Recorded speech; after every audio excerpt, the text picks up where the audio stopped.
이번 콘텐츠는 오토캐스트와 한결의 경제부 산업팀에서 공동 취재한 내용임을 알려드립니다. 안녕하세요, 오토캐스트 신승영입니다. 이번 콘텐츠 주제는 바로 지금 러시아에서 인기리에 판매되고 있는 한국발 벤츠입니다. 물론 벤츠뿐 아니라 BMW, 랜드로버, 아우디 등도 있는데요. 도대체 그게 무슨 말이냐고 의아하게 생각하실 수 있겠습니다. 이 자세한 내용을 살펴보기 위해 시계를 1년 하고도 2달 전으로 돌려보겠습니다. 바로 2022년 2월 24일 러시아가 우크라이나를 침공합니다. 미국과 유럽을 중심으로 대러시아 경제 제재가 본격화됐는데요. 자동차 부문에서는 러시아 1위 업체인 르노와 닛산, 얼라이언스를 비롯해 폭스바겐, 토요타, 포드, 메르세스 벤츠 등이 시장 철수를 결정합니다. BMW와 GM, 혼다, 볼보 등도 수출 및 판매를 중단하는데요. 글로벌 업체들의 연이은 이탈로 러시아 자동차 시장은 크게 위축됩니다. 물론 생산 시설은 러시아 내에 남아있지만 이 핵심 부품에 대한 공급망이 차단되며 정상적인 가동이 이루어지지 않았습니다.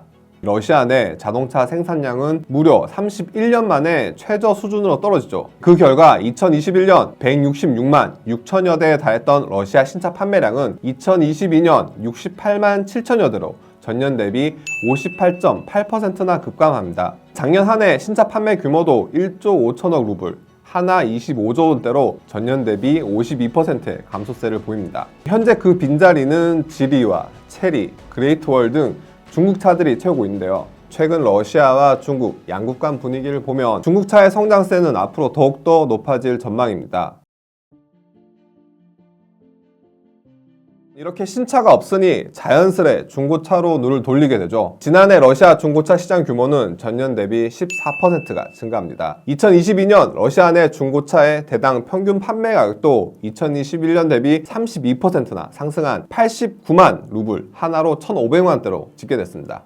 이 러시아 내 중고차 매물은 진작에 메말라 버렸고 이 수입 물량이 가파르게 늘어나는데요. 러시아의 중고차 수입 루트는 크게 동쪽과 서쪽으로 나뉩니다. 서쪽은 카자흐스탄과 키르기스탄 등 유라시아 경제연합 국가이고 동쪽은 바로 한국과 일본입니다. 중고차 주요 수입 루트에서 중국은 빠졌어요. 러시아 현지 보도에 따르면 중국 신차는 빠르게 늘고 있지만 중국 중고차에 대한 신뢰도는 매우 낮아서 인기가 없다고 해요. 사실 일본의 경우 대러시아 경제 제재에 동참하고 있지만 제재 품목에서 중고차는 600만엔, 하나로 5,800만원 이상 고급차로 한정했습니다. 즉 600만엔 이하의 저렴한 차량이나 오래되고 낡은 차량은 러시아 수출을 풀어줬죠. 여기에 엔저에 따른 환율 효과까지 더해져 일본의 대러시아 중고차 수출 물량은 지난해 크게 늘어났는데요. 일본 중고차 수출업 협동조합 등에 따르면 지난 한 해 일본에서 러시아로 수출된 중고차는 21만여 대로 전년 대비 30%나 급증했다고 합니다. 다만 일본 차는 우핸들 차량이기 때문에 러시아에서도 이 동북 지역에 수요가 집중됐다고 하네요. 이어 한국에서도 지난해 19,600여 대의 중고차가 러시아 수출길에 올랐는데요. 2021년 2,300여 대보다 730%나 폭증한 수치입니다. 수출 금액은 2021년 4,500만 달러, 하나 600억 원 규모에서 5억 7,200만 달러, 7,600원대로 13배 가까이 뛰었어요. 이는 국내 중고차 수출 전체 물량의 4.9%에 해당합니다.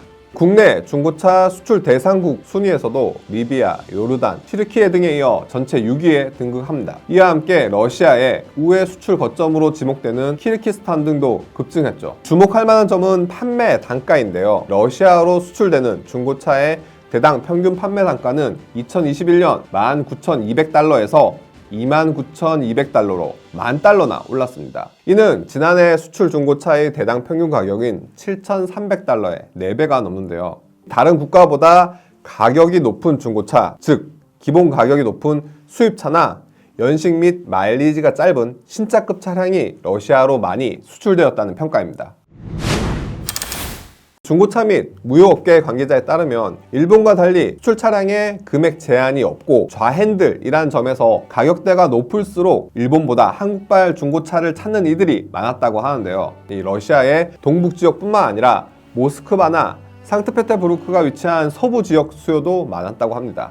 이 수출 루트의 경우 블라디보스토크에서 시베리아 횡단 철도를 이용한 화물 수송도 있지만 카자흐스탄이나 키르기스탄 등을 경유해서 가는 방식도 상당히 많았다고 합니다. 여기에 기존 중고차 수출업체를 통하지 않고 바이어가 직접 요구한 연식과 마일리지가 짧은 특정 차량의 경우 신차급 가격에 매입을 하기도 했다고 하는데요. 컨테이너에 한두 대씩 실어 갔다고 합니다. 이와 관련해 국회 국토교통위원회 소속 허영 의원실을 통해 국토교통부의 또 다른 중고차 수출 자료를 확인할 수 있었는데요. 중고 수입차의 수출 말소였습니다. 이 수출 목적으로 자진 말소 등록 신청을 한 수입차는 2021년 14,000여 대에서 2022년 26,000여 대로 85%나 늘어납니다.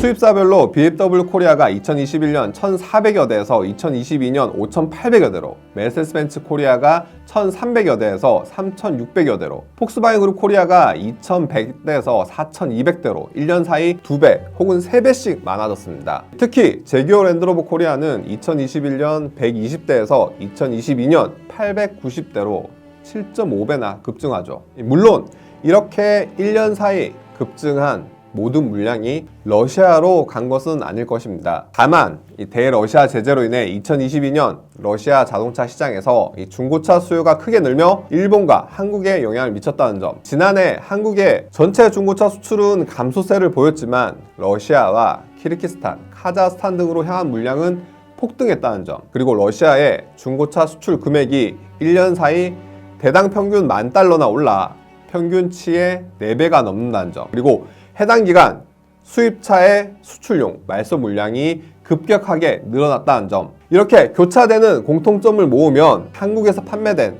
고가의 수입차가 중고차 형태로 러시아로 많이 나갔다는 것을 유추해 볼 수 있습니다. 그리고 이 같은 취재를 이어가던 중 이 수입차 판매 일선에 있던 영업사원들로부터 신차를 사서 공터에 일부러 한두 달 묵혔다가 이 중고차 수출용 말소 작업 후에 러시아로 보내는 경우도 있다라는 말을 듣게 되는데요. 이 또한 허영 의원실을 통해 최근 5년간 중고차 수출 물량 중 신차 등록 이후 1-2개월 이내 이 등록 말소된 차량을 확인할 수 있었습니다. 국토교통부 자료에 따르면 신차 등록 후 2개월 내 수출 목적으로 말소된 차량은 2021년 254대에서 2022년 2440대로 9.8배나 폭증합니다. 특히 수입차는 1개월 이내 수출 목적 말소 등록 차량이 1192대로 국산차를 압도하는 수치를 보여줍니다. 물론 이것도 해당 차량이 모두 러시아로 수출되었다고 볼 수는 없겠죠. 그래서 1-2개월 내 말소 등록된 수입차 중 어느 브랜드가 어느 국가로 몇 대나 수출되었는지 이 허영 의원실을 통해 관세청에 자료를 요청한 상황입니다. 한두 달도 안 된 수입차가 이렇게 수출되고 있다는 것을 보니 이 러시아 시장 철수란 본사 정책을 어기고 판매 실적 개선과 악성 재고 처리 등을 노린 일부 수입사나 딜러사가 조직적으로 가담한 것은 아닐까와 같은 의혹도 제기되는데요. 이어지는 다음 편에서는 러시아 중고차 수출과 관련해 주요 수입사와 딜러사에 대한 다양한 취재 내용을 정리해서 전달드리겠습니다.